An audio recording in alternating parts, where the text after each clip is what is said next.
Hello and welcome to Hope for the Family, a podcast from the Magdalen House, a recovery community for alcoholism.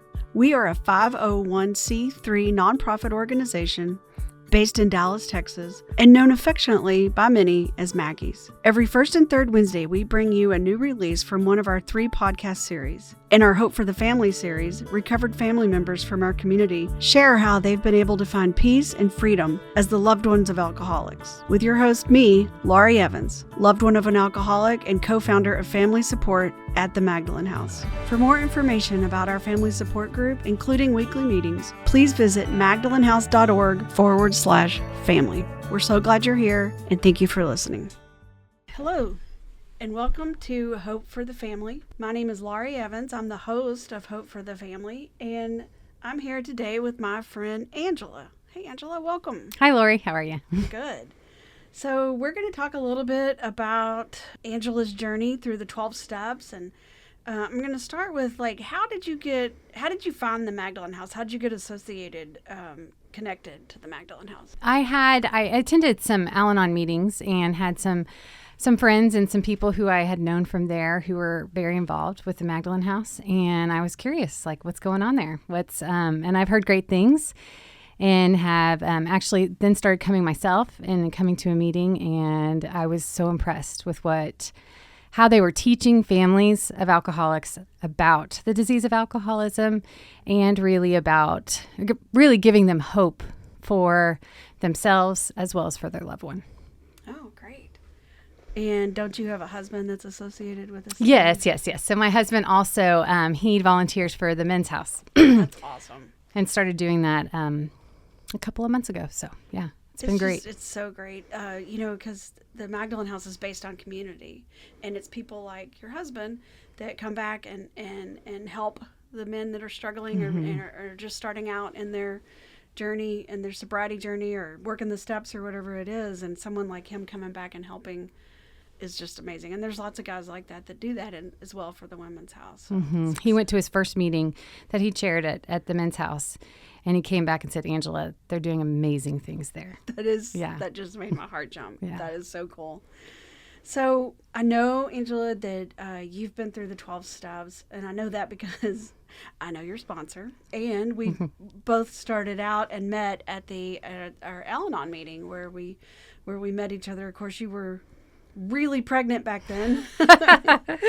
But yes. Can you briefly describe your journey with the 12 steps and what made you decide to do the 12 steps? A lot of people are confused about family members that, work the steps because we work the same steps that the alcoholic works. And if you could just describe your journey with that, that'd be great. Sure. So I always tell people that I kind of dabbled in Al-anon. I was married to my husband, who was an alcoholic, and he attended AA, and I felt like he needed to go to his meetings in order to stay sober, and it was my responsibility to make his life super easy so that he could attend those meetings, because if he didn't attend those meetings, then he would drink again, and then, everything else would spiral down and, affecting our lives, our marriage, our family. That was my understanding of what he needed to do for himself. So I made myself very, I don't want to say available, but I tried to make his life so soft so that he really could make it to his meetings. I started getting resentful of that. That came up in my inventory, how I resented even AA as a whole, just how much time it took from our family. But things would come up, and my husband would say, I would really like you to go to Al-anon. And I thought, you have the problem. I don't have time for this. Exactly. And honestly, at the time, our life was going pretty somewhat smooth. I mean, we'd have squabbles and things would come up. But from my perspective, I really didn't know at the time what alcoholism was. And from my perspective, I thought, we're doing okay. Everything's okay. We just keep your head down and keep going. Sometimes marriage is hard, but you just keep going. And especially in my mind, especially being married to an alcoholic, it's extra hard. I had no idea what that meant. And just in my mind, I was like, it's got to be hard. But I would dabble in Al-anon when anything would come up, just tension. Or my husband would describe himself, he was sober But he would just describe himself as a dry drunk, meaning that he was not drinking. There's a difference. I learned there's a difference between sobriety and recovery. Yeah.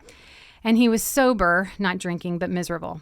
His sponsor told him a story which he relayed to me about how his sponsor had been sober for maybe a long time, 19, 15 years. And his wife at one point just said, just drink already. You're miserable. We're all miserable, but just drink. Like, this is ridiculous. And it made him kind of wake up like he wasn't experiencing the promises that the program offers and that we read about in the big book for the alcoholics. Things were hard. I didn't know why they were hard. You were just glad he wasn't drinking. I just was glad he wasn't drinking, and I thought it's just going to be hard forever. And I was kind of hopeless, but thought, well, I power through and I trudge on. That's who I am. So I would go to Al-anon meetings, and I was desperate for a reason to work the 12 steps, like waiting for some kind of sign, but I just never clicked. And so I would bounce around to different Al-anon meetings, and I just never felt like it was never explained to me why I needed to work the 12 steps as a family member. I realized he needed to, because in my mind he had the problem, but didn't have any clue as to why I needed to work the 12 steps. So he asked me to go to this different meeting. We'd been married 3 years, and he was still sober at the time, but really struggling in his sobriety or recovery, I would say. And he asked me to go to this different meeting, this Al-anon meeting. And I went, and it was very focused on working the 12 steps. Oh, like working. Where I met you? Yes, it was. Okay, cool. And actually, Lori, you were chairing. And I remember awesome. coming in and talking to you afterwards. And you came and you're like, have you worked the 12 steps? And I said no. And she just said, you were very encouraging to me to work the 12 steps. But honestly, I didn't have a reason. It wasn't on my radar. In my mind, I'm like, we're still trudging along. There's no real reason, but there was something intriguing. And I would say now I saw a lot of hope in that room for some joy and happiness that I didn't have, and that I didn't feel like my husband kind of had, and not that I have any part in that and his joy and happiness kind of thing, but our family life too. There was something there that I could tell. Maybe just it'd be better to say we were struggling and there was hope. We individually and as a family. So I came back, and it was hard. I was working full time, long days, and I kept coming back. And there were, until finally at one of those meetings, someone broke down the disease of alcoholism for me, and then took that information, once I could kind of wrap my mind around this disease of alcoholism and the cycle that it goes through, and then said, and this is our problem as a family member. We're the same. We're the same. Exception of the body. Yes, exactly. And a friend in AA said, or Al-anon, I'm sorry, says we're just like the alcoholic, except we're not an alcoholic. So meaning, and what I later learned is that I thought it was just all about the body and avoiding alcohol, like just making a decision. And in my mind, I had made a lot of hard decisions and stuck to it. I lost weight. I had gone on diets. I had worked hard at school, all those things. And I equated alcoholism and the struggle with alcohol to willpower. They just needed more willpower. I had no clue. And when it was broken down to me, and I realized, like, this is different than how I viewed alcoholism my whole life. Yeah. And when it was described to me that they have an obsession of the mind with alcohol, and that we as Al-anon members, and not everybody needs to work the 12 steps. And they explained that to me. And I was desperate to be one of those people that didn't need to work the 12 steps, because I didn't want to need it. I didn't want to have to work hard at it, or I was afraid of what it was going to ask of me, like how it would change my life. I was afraid of that. And, but what was described to me was that I did not have an obsession with alcohol, but had an obsession with the alcoholic. Yeah. What they did or didn't do. And that in the big book, it describes how the problem with the alcoholic is the bigger problems in their mind. And I could relate to the alcoholic with this obsession of the mind, and me, this obsession with a person. My sponsor had me put my husband's name with step 1. We were powerless over alcohol, that our lives had become unmanageable. She had me put my husband's name, that I was powerless over his name. Yeah. And that my life had become unmanageable. But that was described to me there, and I became even more intrigued. I still didn't have a reason to work the 12 steps in my mind, that things were going to be okay. If I worked harder at my marriage, if I worked harder to make my husband's life easier, that things would be better. So until it basically, I became desperate. There's some things that happened in our life and lives and that were really hard and a struggle. And I got to the point where I realized that I couldn't do it anymore. I couldn't do it on my own. I didn't know where else to go, what else to do. And what stuck out in my mind is that the people in that room had some hope and they had some experience in the areas that I was struggling. They had lived with an alcoholic before, lived with alcoholism, and yet there was hope. So I felt like I had nowhere to go. In the big book, it says that circumstances made us willing when you're describing about working the steps. And for me, there were circumstances in my life that then made me willing, because for a long time I was not willing. I was not willing to do the work, not willing to make the sacrifices. But when I got to my lowest point, then I became desperate enough to say, you know what? I have nowhere else to turn and I need to do something. And so I'm going to give it a shot. Yeah. You know, it's funny you say the word willing, because I remember when Tina got out of Maggie's, I thought it was my job to keep her sober. Like, I was so scared and I wasn't sure how I was going to do it. And we didn't have family support back then, right? Yeah. So I went with her to her meetings. And every time, you have to walk past the Al-anon room to get to the big room, right? And every time I would hear that room was full of laughter. And I was always a little irritated at that, because I was like, well, I don't know what they have to laugh about, because this is no laughing matter. I have a big job to keep her sober. And that's how sick I was. So I hope that puts it in a degree for you of like sickness. Oh, yeah. And I also was not willing to even go into the room, because there's nothing wrong with me. Why would I need, I'm just here to make sure this sick person keeps herself sober. And I was just, couldn't have been more wrong. Her sponsor at the time helped me a little bit. And she said to me, why don't you just back up just a little bit, just a tiny bit. And if you do, you might get to see a miracle. But if you don't, nothing's going to happen, because you're on top of her. And I could see that. Like, so I did back up a little bit, and I did see God remove her obsession for alcohol in our house. And that was such an amazing thing. That's what made me want to go through the steps, because I wanted then once I saw her and how she was conducting her life and how different it was from, say, a month ago, before when she, was newly sober. And of course, prior to when she wasn't sober, I wanted what she had. And so that's when one day I was like, all right, I'm just going to go in there and just see what they're laughing about, So I came in there and you'll hear if you ever ask anybody like what it was like when I walked in there, they would tell you that I came in there angry because I was mad. Like, why do I have to do this? And what are y'all laughing about? And so anyway, I got to know everybody in there and ended up going through the steps, and it's the greatest thing that ever happened to me, obviously. Well, and it's hard to, I've come to understand and see in family members, it's hard to, when there's someone you love is struggling and they're in your mind, it's like their problem is so apparent. It's so outward.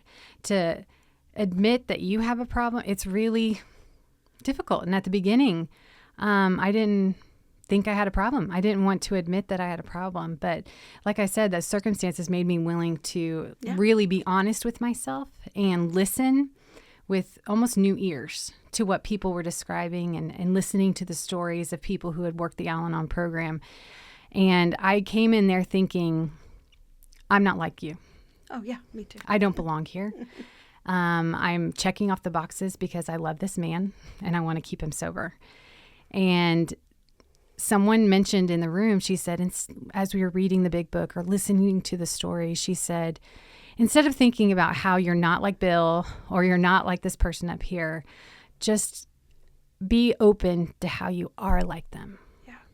And as we were reading Bill's story in the Big Book of Alcoholics Anonymous, it was amazing to me how much I related to the alcoholic and what he was going through. Just amazing. And my eyes were opened. Certain parts just, I was convicted to my core. Like, I am like this. There's a line that said, in the Big Book, it says, I have this thing.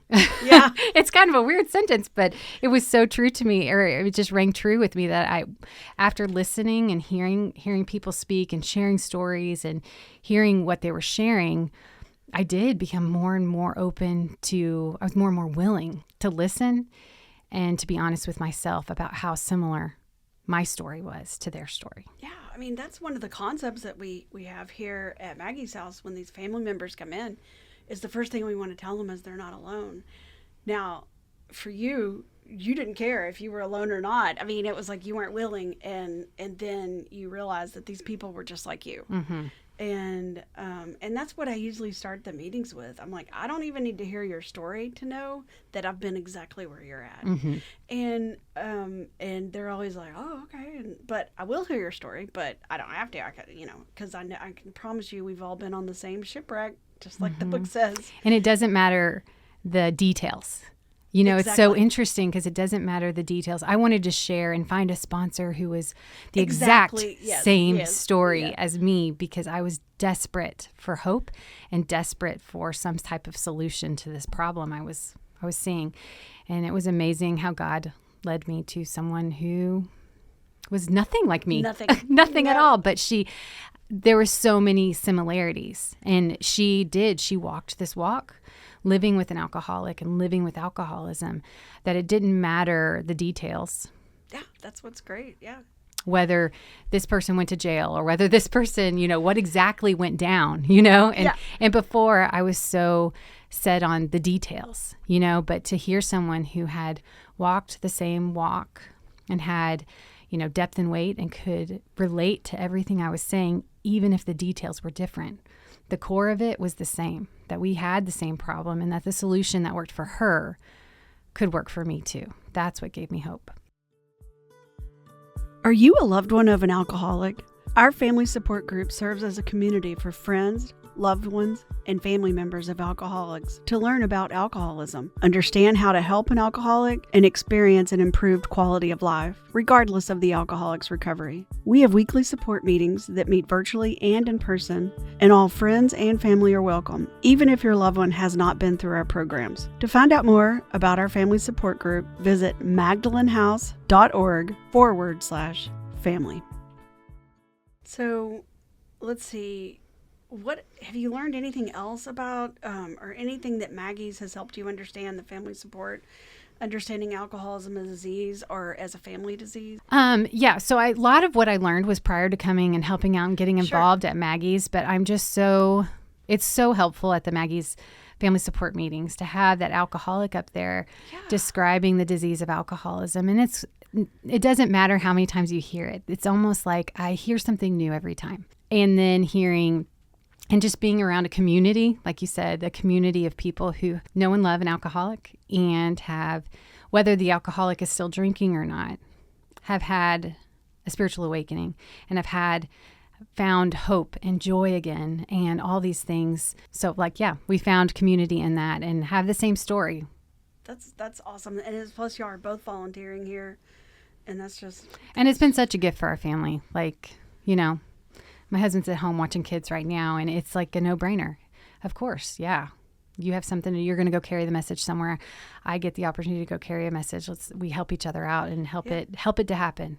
So exactly, yeah. Like today, I was like, "Oh, sorry, I can't go home after work and let the dogs out." And Tina has a meeting tonight, that she has to go to. And she goes, "That's okay. I'll leave work early and go, so you could do that," which is something I would normally do for her, but it's like she's doing it for me as well. It's amazing how that works. Okay. Question: have you ever been with your loved one when they've gone through a relapse, and if you did, what did that look like for you in your journey? So I haven't been with my alcoholic some outside issues. And so, yeah, there's been a relapse with other outside issues, but it's amazing that the tools, working the 12 steps and having that, I mean, it's been a couple of relapses in that addiction, but that those tools and the solution that I found through working the Al-anon program have helped me. It hurts. It's painful when you're watching a loved one struggle through something and you feel powerless. Mm-hmm. It's not like it goes away and I immediately am fine, but it has offered me, I have a solution, and I have something to do rather than going back to, taking account of their inventory, what they're doing and not doing, or worrying, all those big fears that come up around those relapses. That, it gives me, I know what to do. I work my program, and like I said, it doesn't make it so that, it stinks. Relapse stinks. I would say reading the big book has helped too, because this book was, and I'm going to butcher it, but in the 20s, right? 30s, just kidding. Early 30s though, right? Yeah. Okay. In the 30s. And the words in there ring true. I remember reading over and over the part to the wives, and they say, if relapse happens, don't despair. And just reading during relapse, that gave me so much hope. And it gave me, I remember reading verbatim, it said what to do. Yeah. It tells you what to do. Yeah. It gives you instructions. And I remember not knowing what to say to my husband, but I had the words because I just looked in the book. I said, I don't have to come up with anything new. This tells me what I need to ask. I'm not getting the words exactly right, but say, do you want to get better? Is there a desire to get better, to get back on the bandwagon? I don't know, to get back and bounce back up. What are you going to do differently? Do you have the desire to get better? And listening and really listening to what the answer was, and then knowing that, what, I don't know what's going to happen next, but I know there's a desire there on his part, and I'm just going to keep on doing what I have to do. And that was really working my program. Yeah. It was, not falling back into, like I said, taking an inventory. So looking at what he was doing, not doing. And obsessing about him and the consequences that might happen, and being in so much fear. I will say a lot of Al-anons I've met, I won't say all, but a lot of us live in a state of fear. Yes. Just afraid of what's going to happen. And so, working the steps and working closely with my sponsor, especially during relapse, was very, very, very helpful. Yeah, it's funny because, I think what you're talking about is the way I describe trusting and relying on God, which is my higher power. And as we all know, it doesn't have to be. Mm-hmm. An example of that, like you said, we live our lives like that. We trust and rely on God every day, and our higher power. And the other day I was struggling with a relationship at work. I work for a pretty large company, and there was this girl who hasn't been, that nice to me, and she was kind of causing problems. And so I was about to get in bed, and I was like, well, I'm going to get in bed and I'm going to just lay here. I'm not going to get on my phone. I'm just going to come up with a plan on how I'm going to deal with this tomorrow. And then, so I laid there for a second, and then all of a sudden it hit me. I'm like, oh yeah, I don't have to do that. Mm-hmm. I can just pray for her, or I can just turn this all over to my higher power. And that's what I did, and things have been great. I mean, it's really amazing, and things are worked out with her and everything. And so that's just one example of, like you said, many where we live our lives trusting and relying. And it sounds to me like that's what you did, during relapse. Oh, yeah. And I think the cool thing, or one of the cool things about working the 12 steps is, I went into this and I was willing to start, working the steps because I was told this is the way I could help my alcoholic. Mm-hmm. That is the only thing that I could do. And I realized, and it says this in the big book, that this way of living, so working these 12 steps, this way of living will help us with all of our problems. Mm-hmm. Not just this problem with the alcoholic that, maybe it's the glaring, I don't know what the word is, but this thing right in front of our face, the big issue that we're dealing with. But it helps with all relationships. It's amazing how as part of me working the 12 steps, I had to make an amends, not just to my alcoholic, but there were all these people that I had affected that I needed to go and clean up some things. It wasn't just with the alcoholic. I had more things. I was shocked by how many things were on my list and how many people I had hurt and harmed. I'm not an alcoholic, but I'm just like the alcoholic. Sure. I work the 12 step, the same 12 steps that the alcoholic works, and that they help me in all relationships in my life and with all instances. I had a situation with work right after working the 12 steps, and I had to pause. That's a good one. It was in the middle of the meeting with my boss, and I paused and I closed my eyes, and I felt so embarrassed. But that's what the program tells me to do, because I was about to say some things that you'd regret. I would have regretted later, and it was directly related to my work in the working the 12 steps. Oh, okay.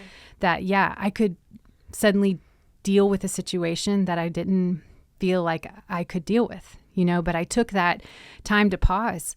I asked for direction.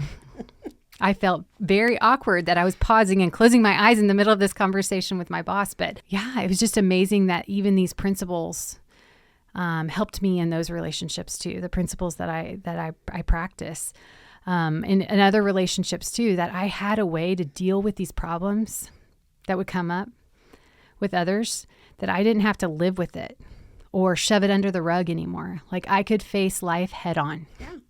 I could look people in the eyes. I owed someone money, not even a large sum of money, but I was so embarrassed that I owed someone money. And I avoided her countless times in the grocery store. But I went and I dealt with it. I went to her house. I paid the money. I made it a priority. And the freedom that I felt after making that amends to her, I felt like a huge load was taken off of me, that I could look her in the face. I didn't have to be fearful to see this woman in the grocery store or at church or wherever it was. And it was, I realized I'd rather live life like this. I didn't even realize that the way I was living, which I would say wasn't a bad way of living. We all do the best we can. Yeah. But now I have a new way of living. Yes, you do. That I can look people in the eyes. I don't have to be afraid of my problems. And problems still come up, but I have a way of dealing with them. It's funny because, same as you, I made all my amends and everything. And and just like they talk about in the big book and everywhere when you're making amends, like, you've got your list of like now, yes, maybe, never, or later or never. And I had my high school boyfriend was on never, right? But lo and behold, I ran into him. Randomly. Randomly, yes. Quote unquote. Made the amends right in front of Tina, just like, hey, I'm sorry about the way, our relationship ended kind of thing. And it's just amazing, that we do get to live life like this. Yeah. And it's a gift. Yeah, it really is. The only amends that I really can't make, and I'm having a hard time figuring it out, is the poor people at Target that I've almost like run over, back when I would go grocery shopping, but I had to get right back home to make sure Tina wasn't drinking too much or hadn't gone off to the bar. When it didn't matter who was in your way, you just had to go. I'd just be like, go, get out of the way. And I often think about that, like, I'm so nice at Target now. And maybe that's how I'm making my living amends, but I'll never find those people, but I do feel bad about all the people I almost ran over, And it's amazing how God, higher power, will put these people in our lives. And that's kind of the thing when you're making those amends and have that list. Yeah, if God wants me to make this amends on the maybes or the later, the maybes ones or nevers, that I do trust, if God randomly puts this person in my life, that, I'm going to take this opportunity now. And I'm going to say what I need to say to clear up my part. Yep, that's what we do. And to clear up how I mistreated somebody. Because they're, no matter what, a child of God. Yeah. Just like we are. Yeah. And that was really eye-opening for me, too, because I'd always go around going, these people don't matter. I got to get back home to Tina. I got to run over them at Target. No, these people are all just living their lives in the same manner, like me. So. Yeah, no, exactly. So what was the biggest gift that you've received and working the steps? Oh, a lot. There's well, you can name a few if you want. Yeah, I had to at one point because my marriage was falling apart. Like we were I didn't know where else to go.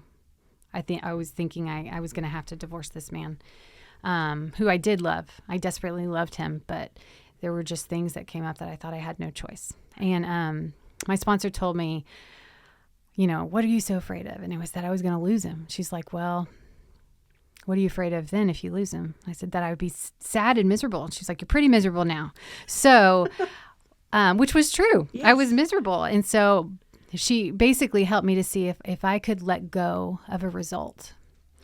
Like in my mind, I just desperately wanted this marriage to work. I wanted it to be different and I wanted it to work. But she helped me to see that if I let it go and give that over to God and just let the results be what they would be and know that whatever this result would be, that I was going to be okay. Because I had to trust and rely that God was going to take care of it. He was going to take care of me. He's going to take care of my husband. He's going to take care of my kids. Whether y'all were together Whether or we not. were together or not. Yeah. And I had to let go of that obsession with making the marriage work. Because that's control. If you think oh, about yeah. it. Yeah. And that if I let go of that, and if we were following the same path, like looking towards the same goal, working the 12 steps, that I would... Yeah, I let go of that. And what I found is that God did bring us closer together. We kind of were going up in this triangle and brought us closer together. Our marriage is stronger. Yeah, there's still hurdles. There's struggles. But we deal with things that we were avoiding before. So like my marriage was a great gift. That is like amazing. To get it back, to let go, and then to get it back as a gift in return. That's such a great example of letting go and getting what you deserve, So yeah, and I could tell God what I wanted, but there's just something that clicks when you actually put those words out there to say, I am not in control anymore, and I'm just gonna keep trudging on and see what happens, and I'm gonna just deal with the results and know that God's gonna take care of me, no matter what they are. So that's been a huge gift. I think. Getting to share the message and carry the message with my husband has been a huge gift too. Oh, yeah. We've had a couple of opportunities to do that, and it's just great. And even my husband had told me before I worked the steps, he said, it'd just be great if you worked the 12 steps too, then we could speak the same language. And I kind of was like, what is this weird cultish AA language you speak of? Yes. And but I found I do understand it now, because when I'm in fear, I can voice those words to him, and my husband can do the same thing for me. And I know what that means to me. And so when he tells me that, like, I'm just in a lot of fear about this, it's helpful because I can back off. I can understand more what he's going through and what he's struggling with. I don't have to fix it. Another thing too is that, we deal with, like I said, it's been a gift to be able to deal with problems as they arise, to make amends when I need to make an amends, to not make an amends when I don't need to make an amends. That's helpful as well. That's been a gift. There's been a huge gift in our family with our children. I do make amends with my kids when I was wrong. I hope and trust that is a gift to them. But I do think it's a gift to our family that, we do. We raise them they're small, 9 and under, but they know not just to say, I'm sorry, that it was wrong of me to admit our part and say it was wrong of me to treat you that way or to say it in that manner. And sometimes it makes sense, but other times it doesn't. But like, ask that, how can I make that right? To make an amends even with my children. So that's been a gift. That's awesome. Yeah. That's really great, Angela.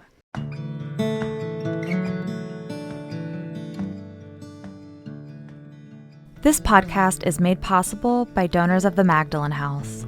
All donations help us provide programs and services to alcoholics and their families at absolutely no cost. If you'd like to donate, text Maggie's to 44321 or visit magdalenhouse.org/donate. By making a donation of any amount, you can help save the life of the next alcoholic searching for the solution. So, okay, what would you want someone listening right now to know about what goes on here at Maggie's house? That there's a community and that there's support and there's that people, just like we said, who have walked the walk and have been down the same path. Like, to know we're not just saying that, we truly have, and that there's hope. Like, you may come And what we say may seem too hard or too difficult, especially, saying the best thing you can do is to stop helping. That's one of the hardest things to hear. Especially when you're looking at someone who looks like they've just thrown their life away, like you've Oh, said. yeah. I mean, it's almost like it was explained to me, actually by my husband. He said, and I realized this, like the way I felt about needing to help my husband, I loved him. It almost felt like I had to. There was no telling me you need to stop, or someone would tell me you need to stop, but I couldn't stop. I could not stop. And to understand, like the alcoholic with their drinking, that's the exact same thing. That it's like, and I can understand that now. He couldn't stop, just like I couldn't stop helping him. That's great. But that, just listen, keep coming back, save phone numbers. Even if you think, oh, I'm okay right now, it may be hard. And you think, oh, it may be okay. I think I'm all right now, or I'm just going to get through this, get him out of the house and see what happens. Like, save the numbers and call. Yes. That's what I would say. Save it. Don't be afraid to call or text. I was so afraid to call. Texting is so much easier sometimes. Just shoot a message, reach out and get some help, because the person who answers, whoever it is, I spent so much time thinking of who's the exact right person to help me. And just picking up the phone and making any effort was the greatest help. Just to talk to someone who's been through it all and can help. And maybe it won't be that person who answers the phone, but they might say, I have someone. Because I guarantee, even if it's not me, I know people. Sure. Whom, maybe it is. For me, it's the alcoholic in my life is my husband. But I know a lot of people who it's their daughter or their son, and they may be able to come looking at it from a different perspective, or you may relate a little bit better, and that's totally fine. You don't have to keep calling me. All I want is for you to reach out and get the help that you need, whether it's from me or from someone else. Yeah. Because it's not about me. It's not about, that's not why I come. We come because we just want to carry the message and help as many family members as we can. And I don't know about you, and I think I see it in you. For me, once I went through the steps and I was done, it was like a burning desire that I had to help as many family members as I can. And I just heard you say it, and the look on your face is the same way I feel. Yeah. So, and it's great being in here with these family members. I do have a lot of family members that will text right after they, first couple of days after they leave the meeting. And then, they'll say, oh, I don't need you anymore. My person's sober. Or thank you for everything you did, but I'm good. I'm feeling better. And you're right. That could be, not everybody needs to go through the steps. But it's like we kind of talked about. It's like whether they're drinking or not is really not a reason to not go through the steps. So. Yeah, and save those numbers, because you might be okay right now. That's wonderful. We're happy. But in 2 years or 6 months or 2 months, if things, save the number, call 2 months, call 3 years, call 5 years later. Yes. I don't care. But reach out to somebody who can help. So. Yeah. Angela, this has been great. Thank you so much for being here. Oh, thanks, Lori. Talking to me. I really enjoyed, talking to you, and thank you for everything you do at the Maggie's House. I'm very thankful to be able to be involved. So thank you. Okay. This has been Hope for the Family, hosted by Lori Evans and brought to you by the Magdalen House. I am Bryn Hansen, host of our Recovered Interviews with Alcoholics podcast series. We hope you've enjoyed this podcast. Tune in every first and third Wednesday for a new release from one of our 3 podcast series. To learn more about the Magdalen House and the services we offer, visit magdalenhouse.org or follow us on your favorite social media channels by searching for the Magdalen House.